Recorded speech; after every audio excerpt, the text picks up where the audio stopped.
The more pain you expect, the more pain you feel. Coach Barrick here, Equity Podcast, giving you tools to be fit for life. I was listening to a podcast the other day, and there's a doctor of exercise physiology, whatnot, Lane something. Um, and he had this really cool quote that he saw. He saw it in a study somewhere, and it was, if you think you need perfect form or you'll get hurt, you're more likely to get hurt. If you think you're strong and resilient, you're less likely to get hurt. And I think we all kind of know this intuitively, but when somebody puts it out there, I think it can make a lot of sense. Think about that person that is always worried about form and technique and their back, or form and technique, or that person that's always worrying about their back, or that person that's always worried about their knee or their shoulder or whatever. What happens to that person? They have a tendency to get these little injuries all the time. And when you expect pain and you feel a little bit, it you make it feel more. You make it feel like it's more than it actually is.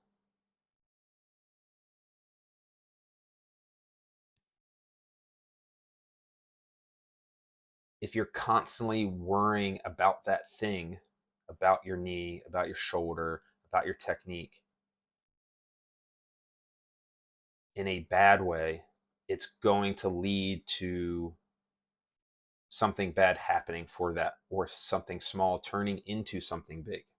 Versus if you think you're strong and resilient and athletic and your body can handle doing things because it can handle it, that's what we're meant to do, then you're gonna make it through. When you have just a little bit of knee wobble, or when you have a little shoulder that's feeling a little tight, it's going to be okay. It's like, hey, it's just a little bit of tightness. It's okay. How we think about these things over extended periods of time matter, because what we constantly think about is going to affect how we do everything we do.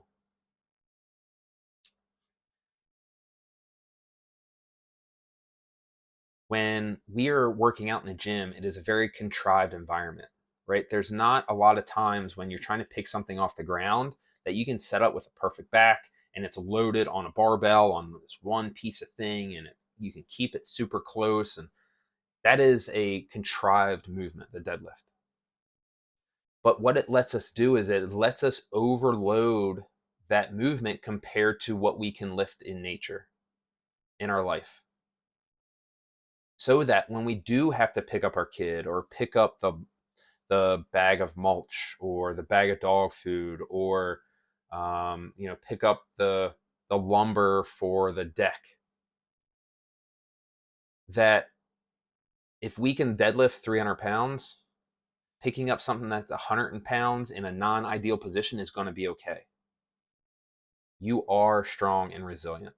Now, that doesn't mean we don't want to not have good form and technique. We do want those things. We want to constantly be proving, but if we constantly focus on just that, and if you think your technique is off just by a little bit, you're going to hurt yourself, you probably are. Or when something just feels not quite right, you're going to make it into something that is more than it is. The purpose of the gym is to get us ready for everything outside the gym. And that's what we're doing. When you think a workout is really difficult, you're like, man, this workout's going to be so hard. It's going to be so hard. And then you get through it and it is hard. And you're like, man, this is so hard. And then afterwards, you're just wrecked afterwards, or you feel wrecked. You probably made that workout worse just by constantly saying that it's going to be hard and it's going to be terrible.